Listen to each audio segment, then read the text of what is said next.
Welcome to Boring Pastimes, where history unfolds in the quiet details often overlooked.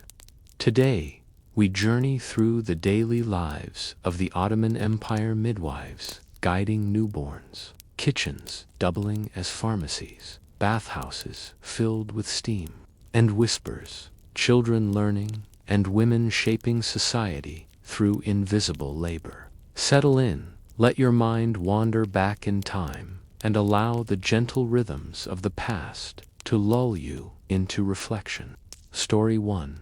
Ottoman Midwives, Custodians of Birth and Modesty. You are listening to a story about the most ordinary yet essential figures of Ottoman daily life, the midwives. They were women who carried with them not swords or titles, but recipes, customs, and calm familiarity.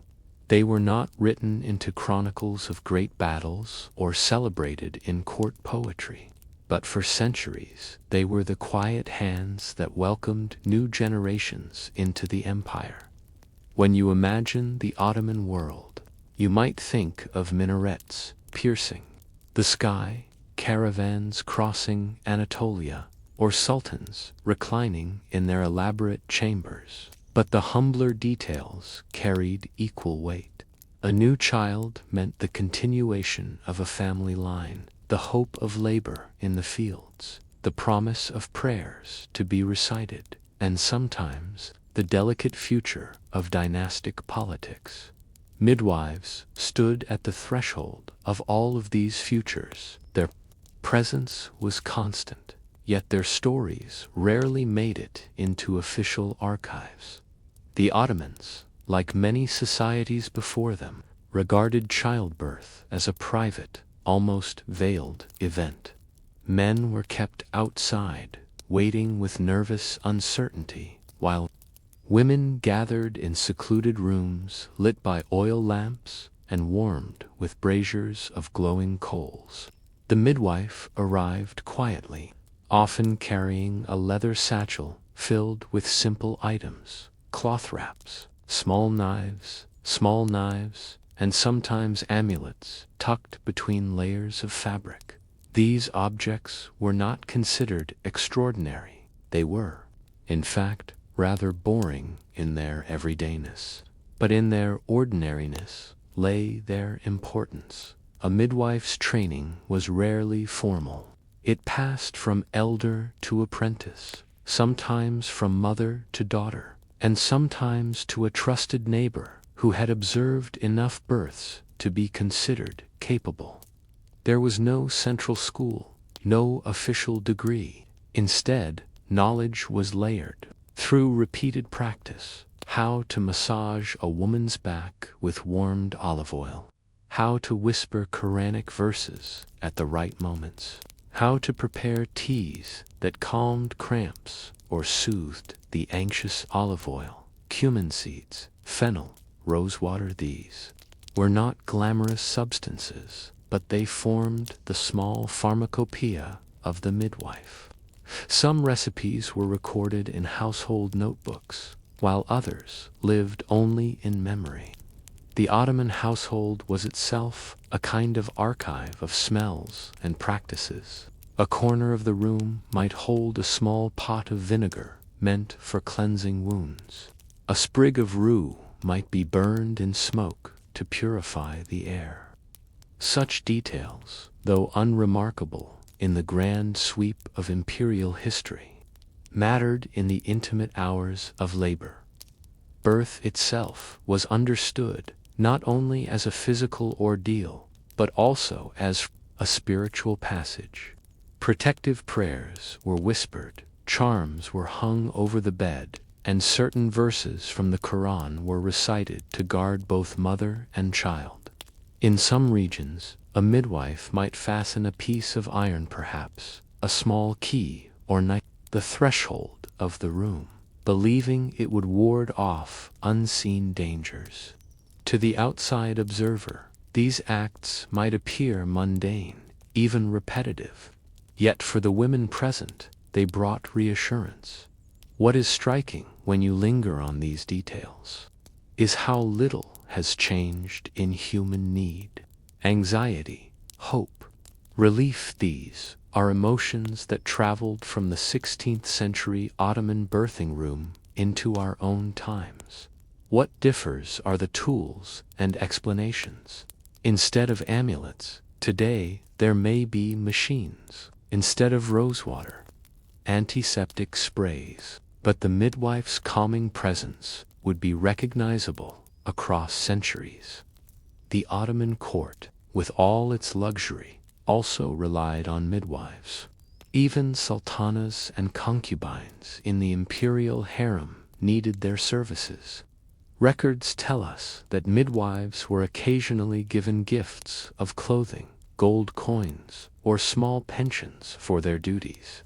Yet their names were rarely preserved in palace registers, as though their identities were less important than the children they helped deliver.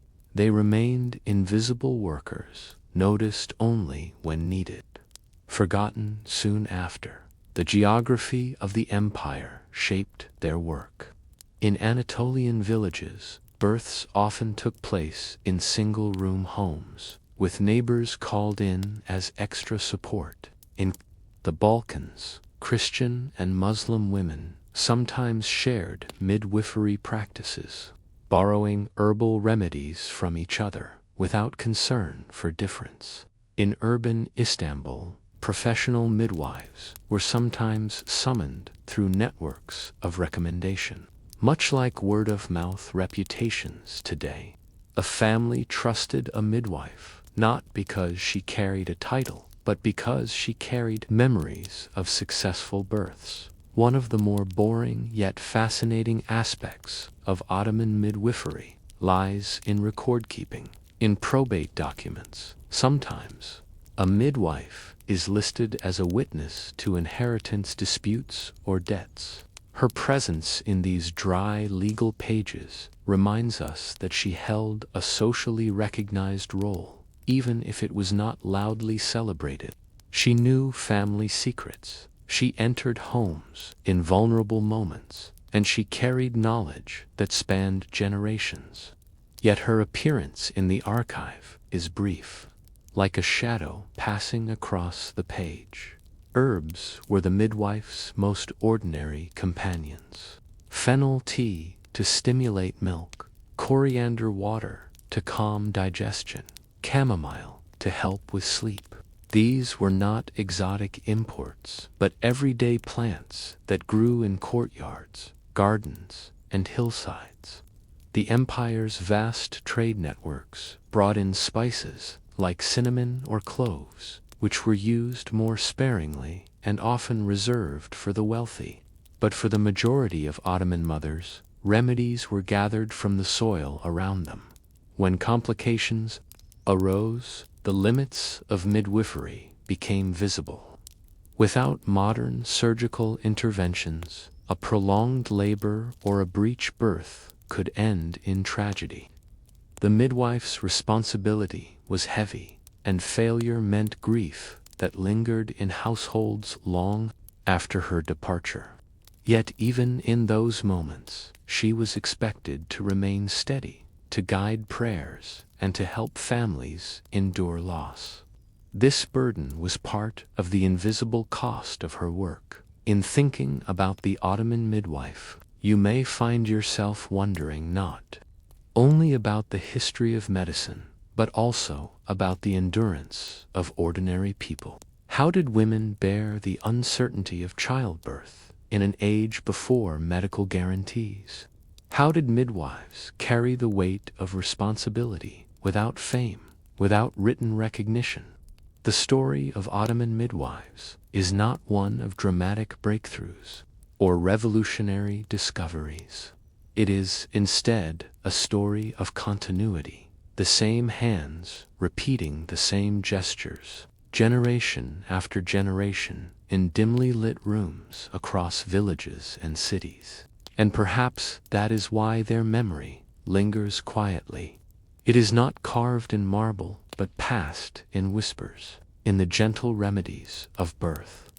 As we close this first section, You may find yourself wondering if these women shaped the earliest moments of countless lives. Why did history let them fade so quietly into the background? You are now entering the quieter corridors of Ottoman society, where the midwife's presence was at once respected and overlooked. She was trusted in the most intimate of family spaces, yet in the broader social order she often remained nameless. To trace her place is to follow faint marks across registers, court cases, and customs that survive only in fragments. A midwife's work was paradoxical, indispensable to life itself, but peripheral to the empire's formal structures. The Ottoman system recorded judges, tax collectors, mosque officials, and scribes with meticulous detail. But the women who carried the empire's newborns into the world left far fewer written traces. Still, if you look closely, there are glimpses. In Istanbul's Sicils, the court register's midwives appear as witnesses in disputes, often involving inheritance. Their role as witnesses might seem minor, yet it reveals trust to allow a woman into a courtroom where public testimony carried weight was not common. That some midwives appeared there shows that their reputations could stretch beyond birthing rooms. They were known not just as healers, but as figures of honesty. Within villages and neighborhoods, midwives often held a peculiar authority. They could cross thresholds closed to most others. A male physician, even if trained, was rarely admitted into the birthing chamber. Cultural notions of modesty and seclusion meant that men were excluded, leaving midwives as the sole professionals. In these spaces, their authority was practical. They were the only ones allowed to act. Yet respect did not translate into high social rank. Many midwives came from modest households themselves. Some were widows who found in midwifery a way to sustain themselves. Others combined it with weaving, spinning, or small-scale farming. Payment for their services was rarely lavish. A few coins, a piece of cloth, or a meal could suffice. In wealthier households, they might receive gifts of jewelry or garments, but these were exceptions rather than the rule. Ottoman society valued the concept of hizmet service. The midwife embodied this. Her work was not framed as a career or profession in the modern sense, but as a form of service to her community. It carried moral weight, a sense of duty, even if it lacked official recognition. One curious detail lies in contracts. In certain cities, records show that women sometimes pledged a fixed payment to a midwife before childbirth, written down in front of witnesses. These contracts protected both sides. The family guaranteed the midwife her due, and the midwife committed to attending. Such documents reveal that, in at least some urban centers, midwifery had a degree of formalization, but this was not universal. In rural villages, it remained entirely informal, dependent on trust. The relationship between midwives and religious authorities was layered. Islamic law, as practiced in the Ottoman Empire, emphasized modesty in childbirth, discouraging exposure of women's bodies to men outside the family. This gave midwives a central place. At the same time, scholars sometimes debated the use of charms and prayers in birthing rooms. Was burning rue truly protective, or was it superstition? Should Quranic verses be written on paper and soaked in water for the mother to drink? Some jurists tolerated these practices as long as they did not contradict faith. Others frowned upon them. Midwives, however, continued using them, balancing piety with practicality. The Ottomans were pragmatic. If a charm brought comfort to an anxious mother, it was tolerated. If a cup of rosewater calmed her breathing, it was permitted. The boundaries between faith and folk practice were blurred, and midwives worked in that space with quiet confidence. 1. Cannot ignore the gendered silence surrounding their profession. Male chroniclers of the empire rarely bothered to record midwives' names unless they were connected to the palace. Even then, names are scarce. The historian might find the midwife of the valid sultan mentioned once, with no further detail. The vast majority of midwives existed in anonymity. They were known to their neighbors, remembered by families, but absent from chronicles. This silence is telling. The Ottomans, like many societies, built their official histories around wars, diplomacy, and the deeds of men. Women's labor, whether weaving, cooking, or midwifery, was seen as ordinary and therefore unworthy of record. To reconstruct their world, one must look sideways, through court documents, recipes, and folk sayings. The Ottoman midwife also lived at the crossroads of cultures. The empire stretched across lands where Greek, Armenian, Slavic, Arab, and Kurdish traditions mingled. In some Balkan villages, Muslim and Christian women shared midwifery knowledge freely. Remedies passed between households regardless of religion. An Armenian midwife might teach her Muslim neighbor how to brew anise tea for nursing mothers. A Muslim midwife might show her Christian counterpart how to swaddle a baby in cloth strips. These exchanges happened quietly, away from political and religious divides. There were also tensions. In some cases, Christian midwives were called into Muslim households, and vice versa, sparking debates about propriety. But necessity often outweighed suspicion. When the moment of birth arrived, a skilled midwife mattered more than boundaries of faith. It is in these details that the Ottoman Empire appears less as a monolithic state and more as a patchwork of households, each with its own rhythms and needs. Midwives stitched this patchwork together, not through grand gestures, but through daily service. Legal recognition remained limited. Midwives were not guild members in the way artisans were. Bakers, butchers, and tanners formed guilds that regulated their trades. Midwives, by contrast, operated individually. Without a guild, they lacked collective bargaining or formal protection. If accused of malpractice, they stood alone. If praised, the credit went quietly to their personal reputation. This independence had both benefits and risks. A midwife could shape her work as she wished, without oversight, but she also bore the burden of responsibility entirely herself. A difficult birth could tarnish her standing. A successful one could raise her esteem. Reputation was her only currency. One should also pause to imagine the daily texture of her life. She might wake early to tend to her household, only to be called suddenly to a birth across town. She might walk narrow cobbled streets at night, carrying her small bundle of tools. She might spend hours in a stuffy room, waiting for labor to progress. Her presence as much about reassurance as medical intervention. Between births, she lived like any other woman, buying bread, mending clothes, speaking with neighbors. Her profession did not set her apart visibly. She blended into the crowd, known only to those who sought her help.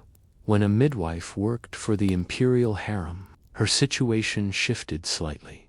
The stakes were higher. A birth in the harem was not only a family matter, but also a political one. A son could one day become sultan. A daughter could be married into alliances. Here, the midwife's role was charged with dynastic consequence. But even then, her personal name was rarely preserved. She was the midwife of the harem, nothing more. The invisibility of Ottoman midwives in official memory raises questions about how history values certain kinds of labor. Why were battles recorded in detail, while the act of giving life was barely noted? Why were men's achievements immortalized, while women's endurance was taken for granted? The silence is itself a form of history, reminding us of the boundaries of what was deemed important. As we drift further into this narrative, imagine the thousands of children born into the empire under their watch. Farmers, soldiers, merchants, scribes, poets, and yes, even sultans all first touched the world through the steady hands of midwives. Without them, there would have been no empire at all. And yet, despite this centrality, their story trails off in fragments. Their names dissolve into the background, their practices slip into obscurity. It is as though the empire asked them to be essential and invisible at the same time. As we close this second section, you might wonder if midwives were so central to Ottoman households and dynasties alike. Why did their memory become so faint, leaving us only faint traces to follow?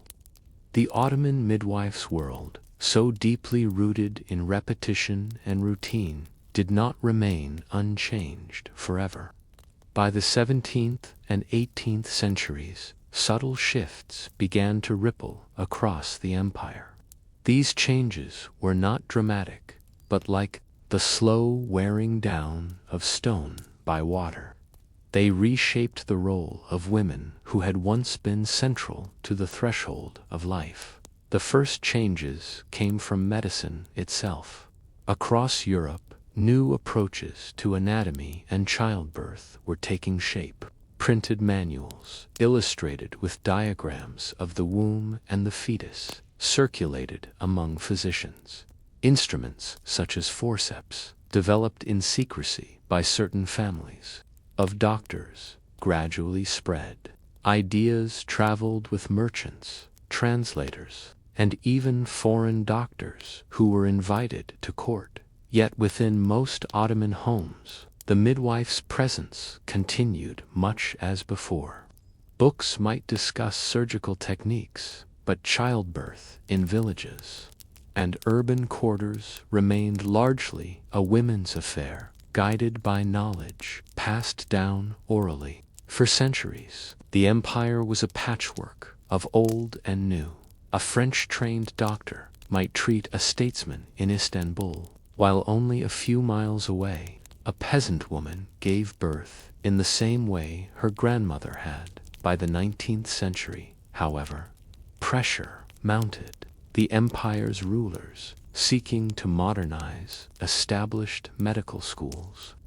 In 1827, the first military medical academy opened in Istanbul, training male physicians in Western-style medicine. Soon after, midwifery was drawn into the circle of reform. A school for midwives was established, aimed at producing women trained in both practical skills and basic anatomy. This marked a turning point. Midwifery shifted from an inherited craft to a profession recognized by the state. For older midwives, this transformation was disorienting. Their knowledge, carried in memory and practice, was now measured against textbooks. What had once been sufficient herbs, oils, whispered prayers, was now considered backward. Younger women entering the new schools received certificates and, with them, a form of legitimacy denied to their predecessors. In Istanbul and larger cities, state-trained midwives began to appear. In remote villages, the older traditions persisted. For decades, both worlds coexisted, the modern graduate with her instruments and the village elder with her bundle of herbs. Families often chose, according to trust, a mother who had given birth safely under the care of a traditional midwife might not easily turn to a stranger with a certificate.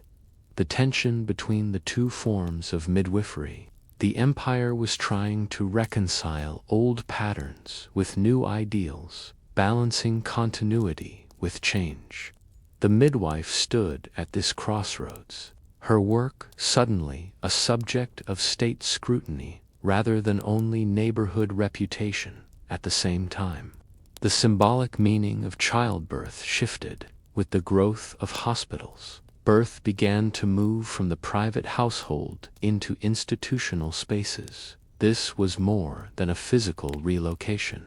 It meant that childbirth was no longer guarded solely by women, surrounded by familiar objects and whispered verses, but increasingly overseen by men in uniforms, with protocols and instruments.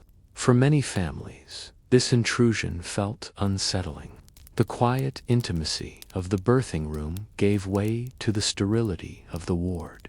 Yet hospitals also brought undeniable advantages. The ability to intervene surgically, to treat infections, to save mothers and infants who might otherwise have died. These were real achievements. The cost was not only financial but cultural, the erosion of traditions that had persisted for centuries. It is worth pausing here to consider what was lost. The Ottoman midwife did more than deliver babies. She carried songs, prayers, and gestures that wove birth into the fabric of community life. She was a familiar figure, entering homes in their most vulnerable moments, not as an outsider, but as one of them. The shift to formal medicine, while life-saving, gradually erased these layers of intimacy. By the late 19th century, reformers often dismissed traditional midwives as ignorant relics. In official reports, they were described as obstacles to progress. Many had attended dozens, even hundreds, of births. Their experience, though unmeasured by textbooks, was profound. The irony is striking. Women who had been central to survival for centuries were marginalized just as their expertise was being replaced. In the early 20th century, as the Ottoman Empire gave way to the Turkish Republic, the transformation accelerated. New laws regulated midwifery, requiring formal training and licenses. The old figures, once called at midnight to cross darkened streets with their satchels, faded into memory. Their herbs were replaced by chloroform, their whispered prayers by clinical routines, and yet traces remain.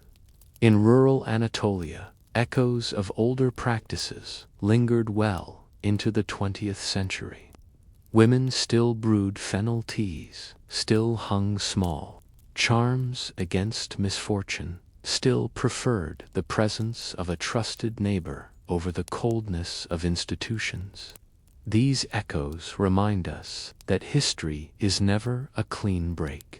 It is a layering of continuities and disruptions, overlapping until one form eventually becomes dominant. What lessons linger in this quiet story? Perhaps that the history of birth is not merely medical but social. It reveals how societies value or dismiss women's labor, how they define knowledge, and how they navigate the balance between tradition and innovation. The Ottoman midwife stands as a figure of resilience, carrying generations forward, not with grandeur, but with steady hands. If you close your eyes and imagine the dim light of an oil lamp in a small Ottoman room, the smell of rosewater in the air, and the murmured prayers of women gathered together, you can still glimpse her. She is neither heroic nor forgotten. She exists in the quiet space between, in the background of history where most lives unfold. And so the story ends, not with triumph or tragedy, but with reflection. How many other figures, like the Ottoman midwife, indispensable, invisible, ordinary, have carried history forward, only to vanish from its records?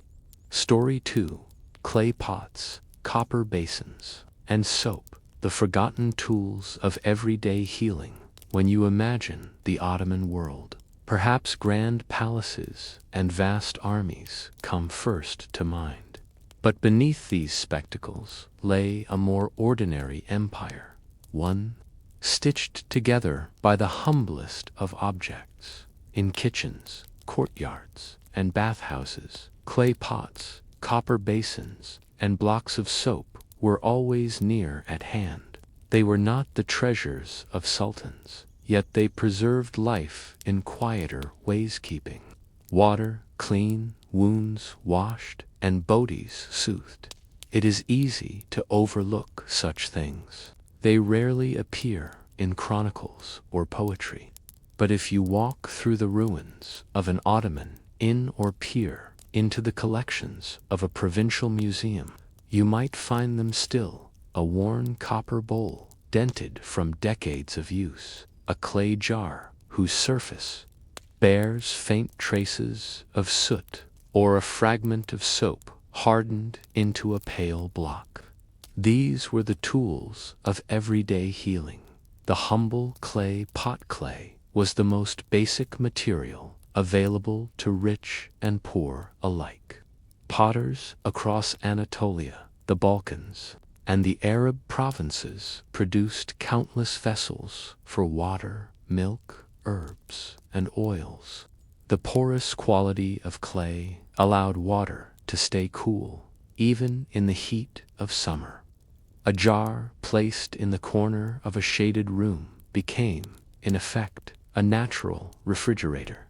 For those living without glass or refrigeration, this was not a luxury but a necessity. In the realm of healing, clay pots stored herbal mixtures prepared by midwives, healers, and ordinary women. A sprig of thyme steeped in warm water, left in a jar, became a simple remedy for sore throats. Vinegar diluted and stored in clay was applied to clean wounds. The coolness of the vessel itself was thought to soothe fevers. Patients sometimes pressed their hands or foreheads against it. The pot was not glamorous, yet its presence was steady. It stood quietly in kitchens and storage rooms, its surface absorbing smells over years of use. Some families passed down favorite vessels through generations, the clay darkening with age, the edges worn smooth. The copper basin. If clay pots preserved, copper basins transformed. They were central to cleanliness, which in turn was tied to both health and faith. In Ottoman culture, washing was not only practical but religiously significant. Ablution before prayer required water, and basins made the act easier. In healing practices, copper basins were filled with warm water for bathing the sick, for cleansing wounds, or for washing newborns after birth. Their reflective surfaces, gleaming when polished, added a sense of ceremony to these acts. A basin might sit beneath a hanging ewer, allowing a steady stream of water to flow. The sound of water striking metal, a quiet rhythm, was part of the household's daily music. Copper itself was believed to have certain properties, though people did not speak in modern terms of antimicrobial effects. They noticed that water stored in copper vessels often seemed fresher. Some healers recommended rinsing the mouth with water from a copper basin to strengthen gums. The line between observation and belief was blurred, but the object itself remained essential. Large basins were also used in communal settings, especially in bathhouses. Their attendants poured water over bathers, and healing was associated with cleansing, steam, and massage. The basin was at the center of this culture, linking personal care with social life. Soap, a block of quiet utility, there was a single item that shaped Ottoman ideas of cleanliness. It was soap. Hard soap, cut into blocks, was produced in cities such as Aleppo, where olive oil and laurel oil were boiled and mixed with lye. These soaps, fragrant yet earthy, were traded widely across the empire. A bar of Aleppo soap might travel from Syria to the Balkans, tucked into a merchant's chest. Soap was not only for beauty or luxury, it was part of healing. Washing wounds with soap and water prevented infection, though people did not use the modern language of bacteria. Mothers bathed infants with gentle soaps to keep their skin healthy.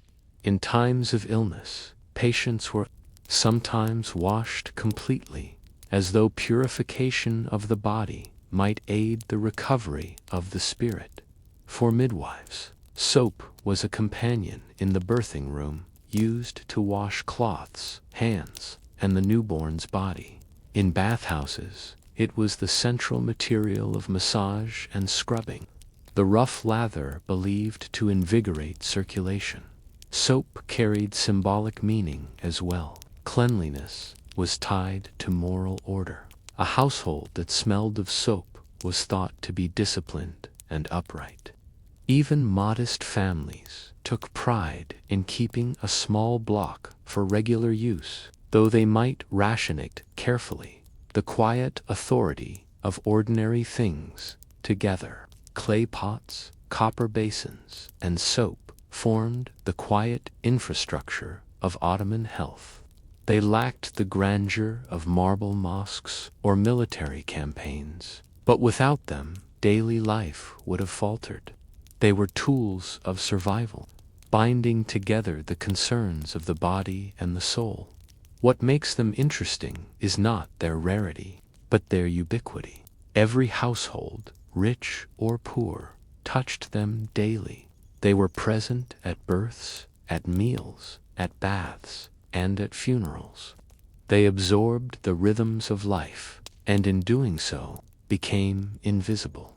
If you close your eyes, you can imagine a dim Ottoman kitchen, a clay pot in the corner, cool to the touch, a copper basin hanging on the wall, catching flickers of lamplight, and a bar of soap resting on a shelf, its scent faint but persistent. These objects waited quietly until needed, their very ordinariness giving them their strength. And so we end this first section with a thought. If the empire rested as much on these unremarkable objects as on its armies and palaces, should we not read history differently through the silent weight of things that endured in every household? When you think of the Ottoman Empire, you might imagine caravans carrying silk and spices, or ships sailing across the Mediterranean with treasures from distant ports. But alongside these luxuries traveled more ordinary goods produced by thousands of anonymous hands, clay pots, copper basins, and soap so ordinary in usage had a world of labor behind them. Potters and their kilns pottery workshops dotted the empire. From small village kilns to urban centers with reputations for fine wares in villages, potters worked seasonally, digging clay from nearby riverbanks, kneading it with water, and shaping it by hand or on a wheel. The kilns they used were simple domed structures, often built from mud brick, producing batches of pots blackened by uneven firing. These vessels were not elegant. Their walls were thick, their shapes slightly irregular, but they held water, oil, or herbs, and that was enough. In cities like Iznik, pottery reached greater refinement. The famous Iznik tiles that adorned mosques were made in the same workshops that also produced everyday jars and bowls. While the tiles dazzled with color, the jars that stored remedies and food remained plain, glazed just enough to keep liquids from seeping through. The same hands that created art for sultans also shaped vessels for ordinary kitchens. Potters worked in anonymity. Few signed their names. Their products traveled through markets, passed from hand to hand, and vanished into daily life. If you imagine a midwife reaching for a jar of rosewater, or a mother scooping vinegar to clean a wound, the vessel she held was the end of a chain that began with clay dug from the ground, pressed by calloused fingers, and baked in fire. Coppersmiths. In the bazaar, the sound of hammering copper was a constant in Ottoman cities. In Istanbul, entire streets of the Grand Bazaar were devoted to coppersmiths. The steady clang of mallets shaping sheets of copper into basins, kettles, and pots was part of the city's daily rhythm. Coppersmiths were members of guilds, which regulated prices, quality, and apprenticeship. A boy might begin as an apprentice. At 12, carrying water, sweeping floors, and learning to polish metal. Over years, he would progress to shaping and soldering, eventually producing basins that would travel across the empire. The work was loud and repetitive. Hammer strikes echoed against stone walls, filling alleys with metallic rhythms. The basins they produced, however, carried quiet dignity. Polished to a soft shine, they reflected lamplight in Ottoman homes. Copper was not only crafted. Housewives or bath attendants would take their worn basins back to the smith for repair. Dents were hammered out, edges reshaped, and surfaces retinned to prevent corrosion. A single basin could last decades, circulating between households, bathhouses, and even hospitals. Through this cycle, coppersmiths supported not just domestic life but healing practices. Without basins, washing and cleansing would have been far more difficult. The craft was utilitarian, but its effects rippled through the empire's health and hygiene. Soap, boilers, and their workshops. If pottery came from villages and copper from guilds, soap came from a more organized industry. Cities such as Aleppo, Tripoli, and later Izmir became centers of soap production. The process required olive oil, water, and lye, substance made from the ashes of plants such as barilla. Soap boilers operated in large workshops where cauldrons heated for hours. Workers stirred the boiling mixture with long paddles, a labor that filled the air with acrid steam. Once the soap thickened, it was poured into wooden molds and left to harden. Blocks were then cut by hand, stamped with the workshop's mark, and stacked to cure for months. The final product, though simple, was prized. Aleppo soap, in particular, gained renown for its mixture of olive and laurel oil, which gave it a distinctive scent. Merchants carried these blocks across the empire and even into Europe, where they became precursors to later luxury soaps. Soap's circulation reveals the empire's interconnectedness. Olive oil from Anatolia, ashes from the Levant, and trade routes across the Mediterranean all converged in a single block of soap resting in an Ottoman home. Each wash of the hands, each cleansing of a wound, linked households to distant lands and laborers they would never meet. The bazaar as healers, Storehouse markets were not just centers of commerce, but also of healing. Midwives, healers, and housewives all visited stalls where potters sold jars, coppersmiths displayed basins, and soap merchants offered fragrant blocks. To walk through a bazaar was to step into the supply chain of Ottoman health. Consider the coppersmith's shop. Basins stacked against the wall, kettles hanging from beams, and the air alive with the ring of metal. A midwife might stop there to purchase a small basin for preparing herbal baths. Down the street, the soap seller's stall offered blocks cut and weighed, their greenish hue betraying their laurel content. Further along, clay jars stood in neat rows, ready to hold oils or vinegars. These purchases were rarely glamorous. They were part of routine household budgeting, the same way one might buy flour or salt. Yet without them, healing practices could not unfold. The bazaar, in this sense, was an invisible hospital, not a place of surgery or medicine, but of tools and supplies. The hidden hands of labor. What unites pottery, copper, and soap is the anonymity of those who made them. The potter's name was forgotten. The coppersmith's hammer blows dissolved into background noise. The soap boiler's sweat evaporated with the steam. The objects outlived their makers, carrying only faint marks of their origin. This invisibility reflects a larger truth. History often remembers the users of objects, the sultans who bathed, the midwives who healed, but not the makers. Yet without these industries, the daily fabric of Ottoman life would have unraveled. Imagine for a moment the empire without them. A birth without clean water, a wound without soap, a fever without a cooling jar. The absence of these objects would have been felt immediately, far more than the absence of a jewel or tapestry.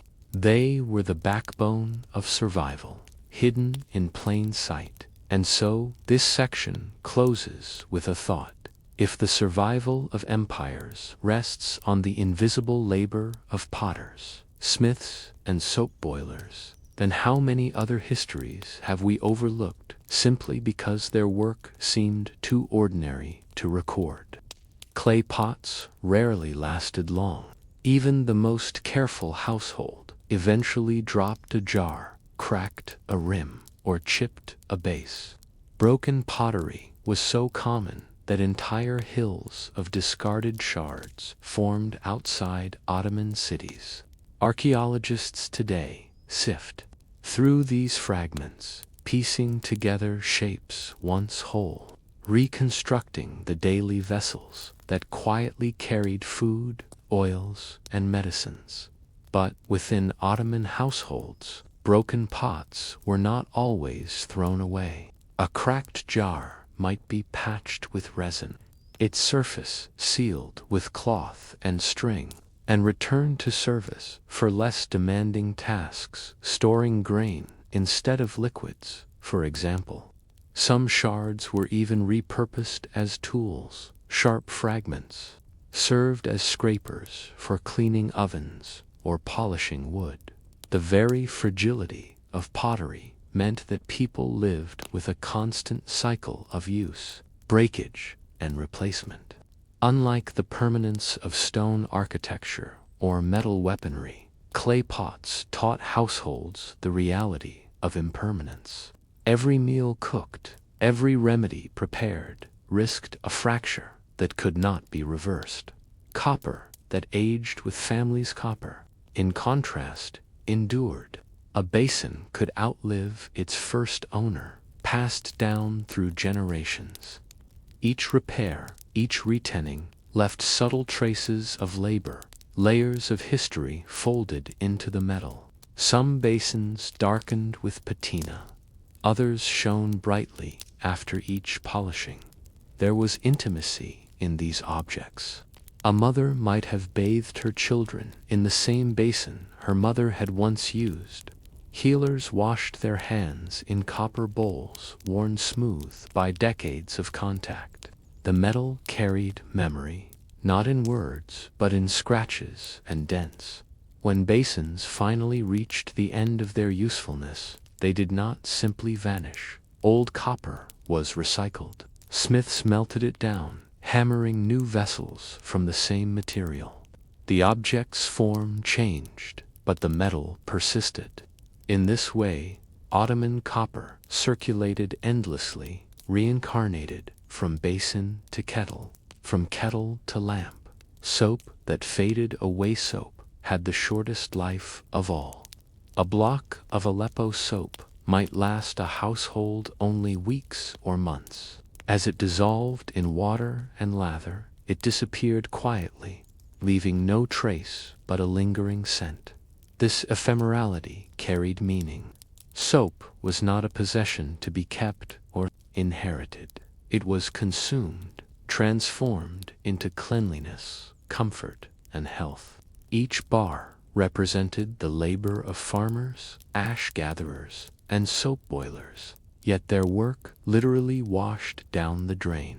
If pottery taught impermanence and copper embodied endurance, soap embodied transience. It reminded people that some goods exist only to vanish, leaving no relic for future generations.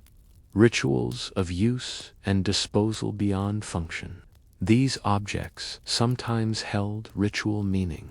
In certain healing practices, washing with copper basins was believed to protect against the evil eye, the gleam of the metal reflecting away harm. Soap was used not only for cleanliness, but also in symbolic cleansing before prayer, blending health with spirituality. Broken pots occasionally appeared in folk rituals, their shards scattered to ward off misfortune or mark the end of illness. These quiet rituals reveal how objects were woven into more than survival. They became part of belief, a bridge between body and spirit, material and immaterial. The disappearance of everyday things over time. The world changed. Industrial production introduced cheap enamel basins, glass jars, and factory-made soaps. The bazaar's handmade goods gave way to standardized products. Clay kilns fell cold, coppersmiths' guilds weakened, and soap workshops dwindled as foreign imports gained ground. With this shift, a layer of Ottoman daily life disappeared. Objects once shaped by local hands were replaced by goods from distant factories. The quiet intimacy between user and maker dissolved. A copper basin that once carried the labor of a known guild now became a nameless tin tub stamped by a machine. Today, museums display Ottoman pottery, copper, and soap molds, but behind the glass they appear static, frozen. Their everyday context, cracked rim patched in a kitchen, the basin polished before a wedding bath, the bar of soap slowly shrinking by the hearth cannot be fully captured. History records the object, but rarely the life lived through it. Reflection, the weight of the ordinary story of these objects asks us to rethink what we consider historically important. Empires rose and fell, sultans ruled and died, wars redrew borders. Yet none of that could have unfolded without the everyday objects that sustained bodies, pots that held food and medicine, basins that carried water, soap that preserved health. If history remembers the grand, perhaps it is our task to recall the ordinary, the chipped clay, the hammered copper, the dissolving soap. These humble tools, forgotten in archives and overlooked in chronicles, formed the quiet infrastructure of survival. And so we end with a question. If the most vital parts of life are often the most ordinary, how might future historians judge our own overlooked objects? The plastic container, the stainless steel sink, the bar of supermarket soap, when they, too, are gone. Story 3. Spices, broths, and quiet cures. Ottoman kitchens. As pharmacies, when you think of a kitchen, you might imagine the smell of bread rising or the sound of water boiling. In the Ottoman Empire, the kitchen was more than a place of cucinette, was also a place of healing. Long before modern pharmacies, households relied on what they had at hand: spices, broths, grains, and herbs. Every cook, whether in a palace or a village hut, held a kind of medicinal knowledge. The kitchen as healer's workshop. Imagine a modest home in Bursa, a city nestled among hills and orchards. In one corner stands a hearth with iron pots blackened by smoke. On a shelf are jars of lentils, rice, chickpeas, and barley. Hanging from beams are bunches of dried mint and thyme, collected in summer for winter use. In a small chest, wrapped carefully in cloth, are the prized spices: cinnamon, cloves, pepper measured sparingly, their value equal to silver. Here, the cook is not only preparing meals, but also remedies. A thin chicken broth might be served. To someone recovering from fever, a mixture of rice and yogurt could soothe stomach pains. Dried figs, soaked in water, might ease constipation. Garlic, crushed into pastes or roasted whole, was believed to strengthen the body against illness. Knowledge of these practices was passed orally. Mothers taught daughters, neighbors shared recipes, and midwives carried herbal wisdom from house to house. Written medical texts existed, but for most people, the kitchen remained the most accessible pharmacy. Spices, as quiet medicine spices, were precious, not only for flavor, but for their perceived healing qualities. Cinnamon was thought to warm the body and improve circulation. Cloves were chewed to ease toothaches. Black pepper, imported at high cost, was considered good for clearing phlegm. Even more common spices, like cumin and coriander, had recognized effects. Cumin tea was given for indigestion, while coriander cooled fevers. Mint, grown in gardens, was steeped in water to calm nausea. These uses were rarely dramatic. They were small interventions in the daily struggles of health. The cost of spices shaped their use. Wealthier households might have saffron, used both to color rice dishes and as a restorative tonic. Poorer families relied on what grew nearby: wild herbs gathered from fields, or onions and garlic from the market. The difference in remedies reflected the differences in social status, yet all shared the belief that food could heal. Broths and restorative meals. One of the most enduring remedies was broth. Simmered for hours, bones released their strength into water, creating a liquid believed to restore vitality. A sick child might sip broth drop by drop, while an elder recovering from illness would be fed nothing else until strength returned. Broths varied by region.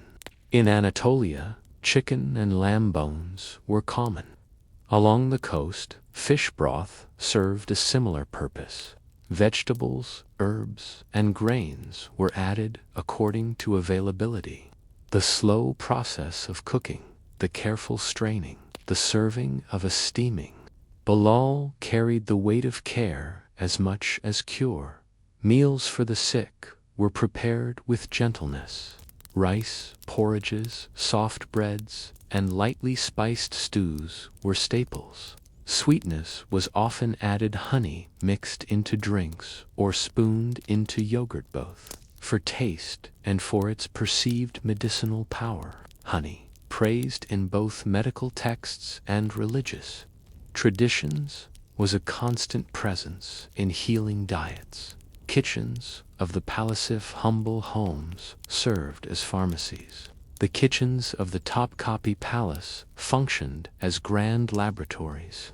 The imperial kitchens employed hundreds of cooks, spice masters, and stewards. They prepared not only feasts, but also specialized diets for the Sultan, his family, and court officials. Medical concerns shaped palace menus. Chronic ailments like gout or indigestion were addressed through diet, with physicians advising cooks on suitable ingredients. Certain meats were restricted, broths were prescribed, and spices were balanced according to humoral theories of health. The belief that the bodies for humors had to remain in balance through food and drink.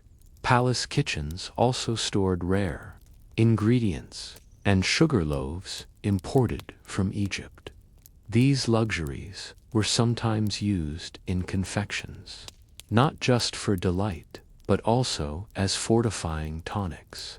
What in a village home might be garlic and mint became, in the palace, saffron and musk. Yet the principle was the same: healing through what was eaten. Food, faith, and healing foods were often intertwined with faith. Honey was praised in the Quran as a remedy, and its use carried spiritual as well as physical weight. Dates, eaten during Ramadan, were also offered to the sick for strength. Fasting itself was sometimes prescribed as a form of healing, allowing the body to reset. Blessings were spoken over meals, and the act of feeding the sick was seen as a charitable duty. Kitchens thus became spaces not only of nutrition and remedy, but of piety and moral care. To cook for the unwell was to participate in both earthly and spiritual healing. Reflection: the forgotten pharmacy. Modern medicine often separates the kitchen from the pharmacy, but in the Ottoman world, the two overlapped seamlessly. The clove tucked into a sore tooth, the mint tea brewed for nausea, the broth simmered through the night. These were the quiet, unrecorded acts that sustained health. And so we close this section with a question. If the kitchen once stood at the center of healing, what does it mean that today we often see food and medicine as separate worlds? Ottoman kitchens, whether in a village hut or a palace complex, did not exist in isolation. They were linked to an entire network of supply: farmers who grew wheat, herders who tended sheep, traders who carried spices, guilds who set prices and standards. When someone sipped a healing broth, they were also tasting the labor of countless unseen hands. The empire's size made this possible.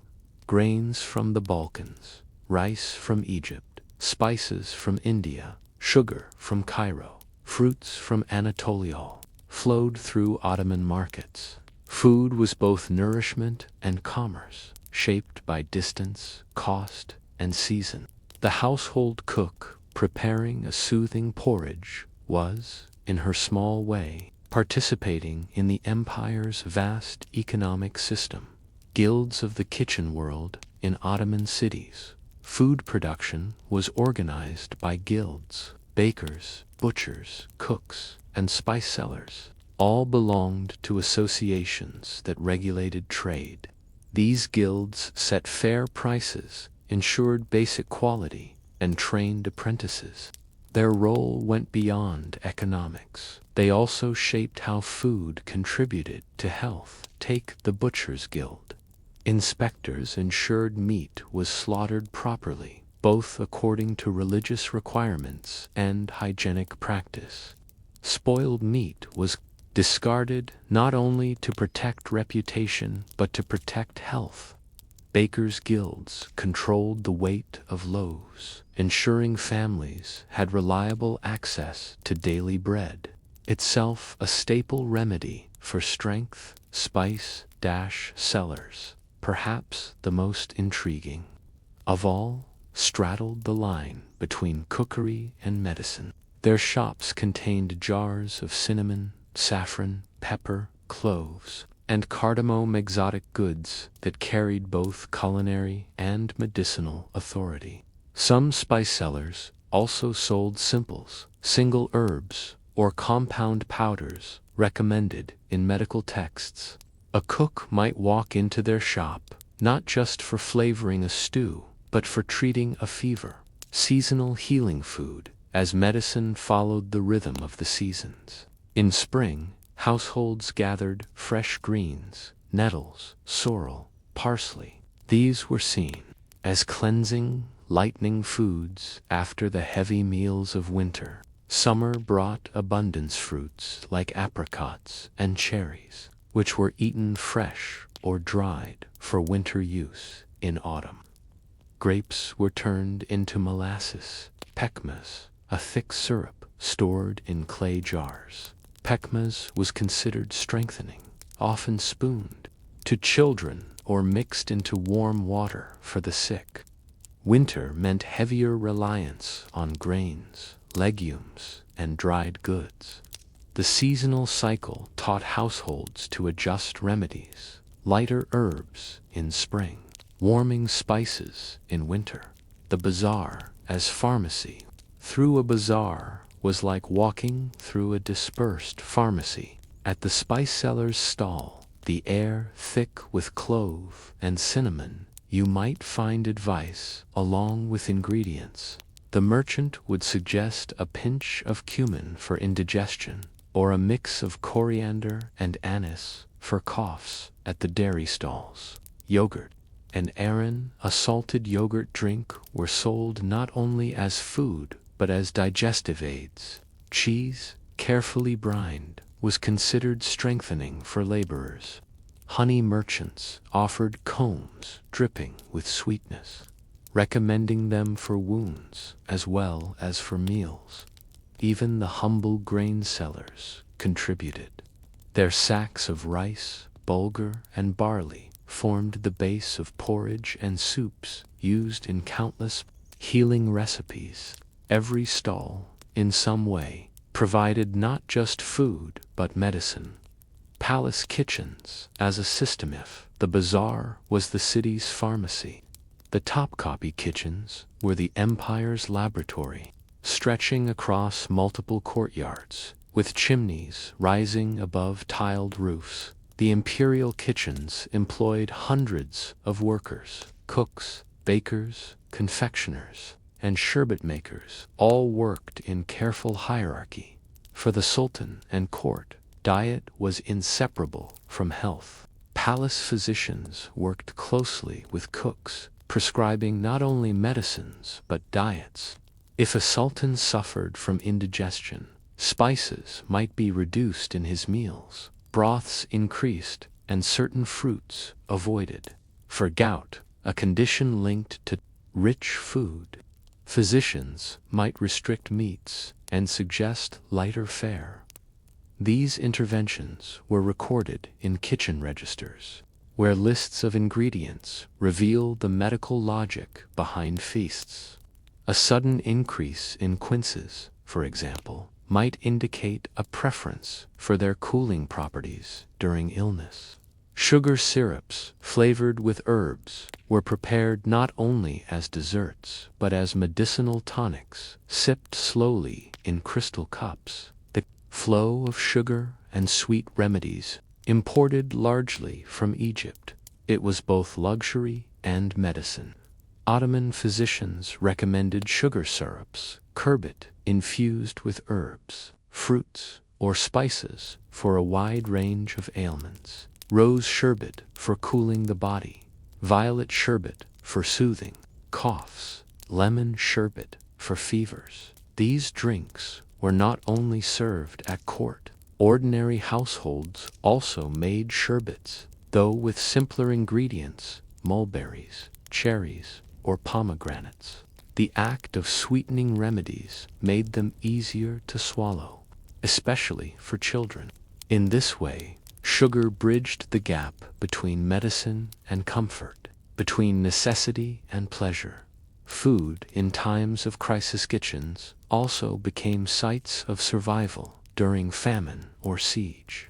When supplies dwindled, people relied on the simplest of foods: barley, gruel, boiled weeds, or thin soups. In such times, even basic nourishment was medicine. Chroniclers record years when plague or famine swept the empire, and physicians prescribed little more than broth or clean water. In these moments, the difference between food and medicine vanished entirely.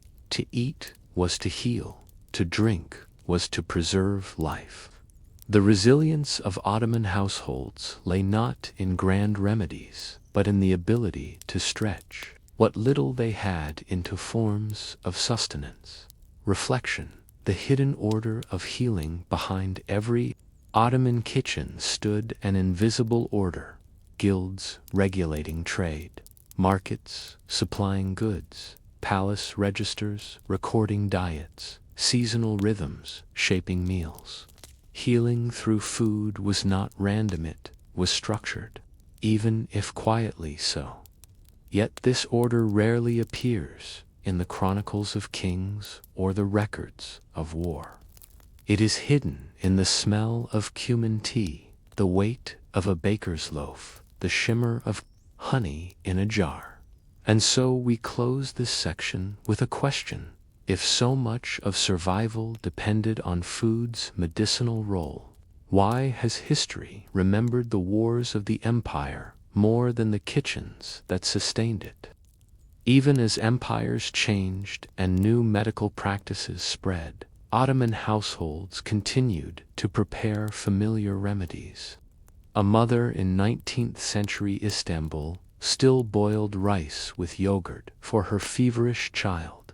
Shepherds in Anatolia still chewed garlic for strength during long treks. Villagers still simmered chicken broth when weakness struck. These remedies endured because they worked not as dramatic cures, but as gentle support for the body. They were inexpensive, familiar, and woven into daily life. While doctors prescribed medicines, households returned to what their kitchens already offered. The influence of modern medicine. By the 19th century, European medicine began to reshape Ottoman practices. Pharmacies opened in urban centers, selling imported drugs, tinctures, and powders. Hospitals became more common, and trained physicians gained prominence. Yet kitchens did not lose their role entirely. Instead, a dual system emerged. Families sought medical advice when illness grew serious, but for minor ailments they still relied on food. A sore throat might be treated with lemon sherbet before a doctor's visit. Indigestion might be eased with cumin tea rather than pills. The coexistence of tradition and modernity revealed resilience in household healing knowledge. Food memories across generations. What is striking is how these remedies became part of memory. A grandmother's recipe for a honey drink, a father's insistence on garlic, a mother's way of preparing soup for the sick, these passed down as family traditions, carrying not just health but emotional comfort for many. The taste of certain foods became inseparable from care. A bowl of rice porridge was not just filling. It recalled the comfort of being fed during illness. A sip of mint tea was not only soothing, it recalled the presence of loved ones at one's side. In this sense, food's healing power extended beyond its ingredients. It healed through memory, care, and continuity, disappearance and persistence. With industrialization, some remedies faded. Sugar syrups, once made at home, became bottled soft drinks. Herbal teas, once brewed in kitchens, gave way to packaged medicines. Spices, once costly treasures, became commonplace and lost some of their aura as medicinal marvels. Yet persistence remains. In Turkey today, ayran is still consumed for digestion. Garlic is still praised for health. Pekmez is still spooned for strength, and mint tea is still a universal comfort. These foods bridge centuries, reminders of how kitchens once stood at the center of health. Food as identity. What began as necessity has also become cultural identity. To prepare sherbet, pekmez, or yogurt for the unwell is to participate in a tradition stretching back to Ottoman kitchens. Families who may never speak of empire or history still enact its legacy every time they turn to food as comfort and remedy.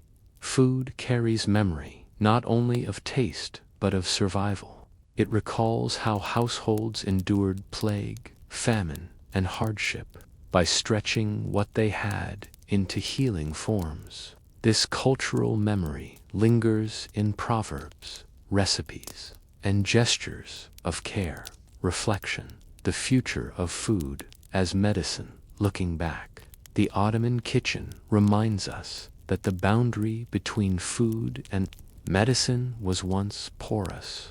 A broth was both meal and remedy, a spice both flavor and cure, a syrup both delight and tonic. Today, we often separate these worlds: medicine in pharmacies, food in supermarkets. Yet interest in herbal teas, functional foods, and traditional diets shows a return to older ways of thinking.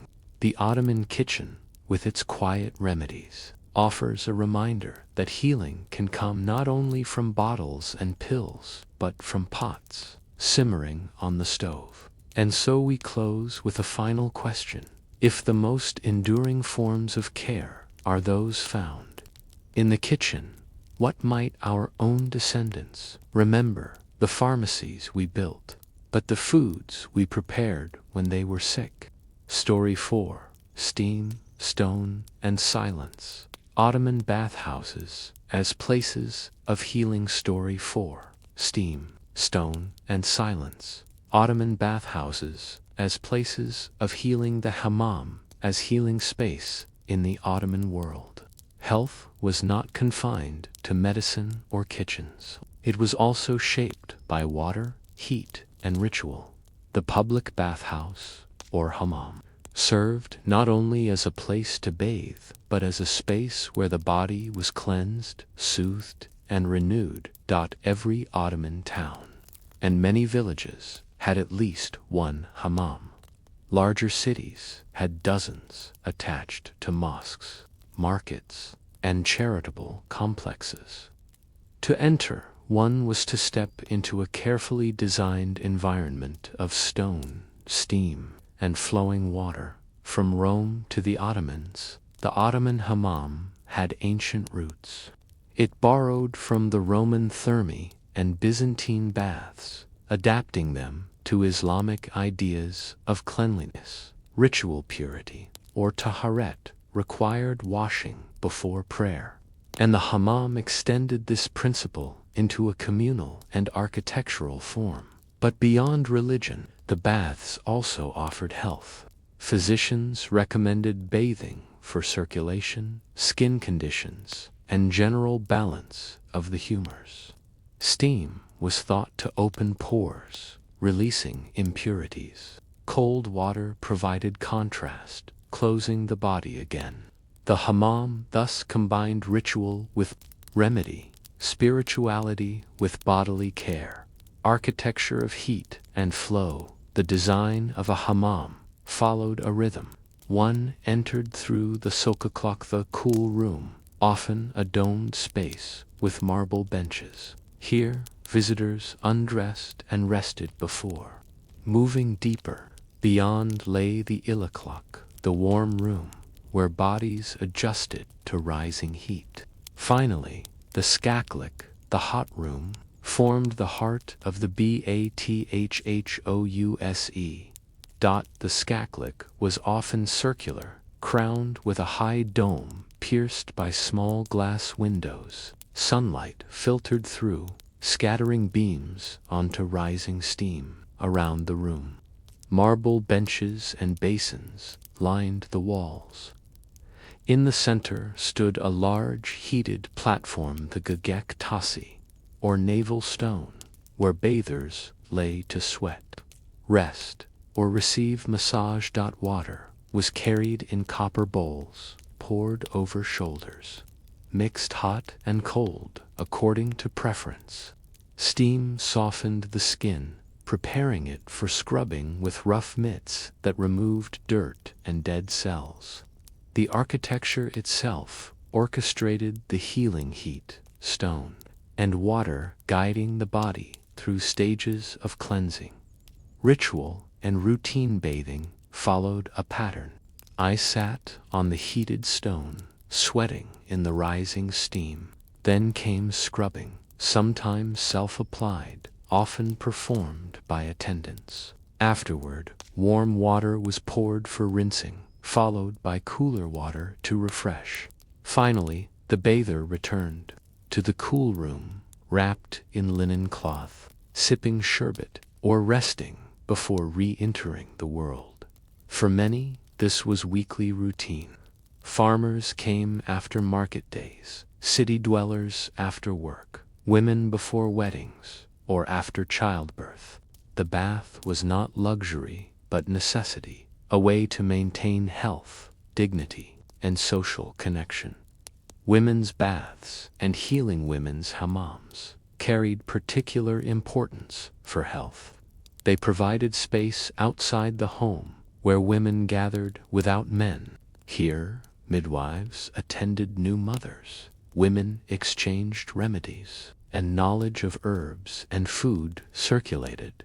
The heat of the bath was believed to aid postpartum recovery, easing muscles and cleansing the body.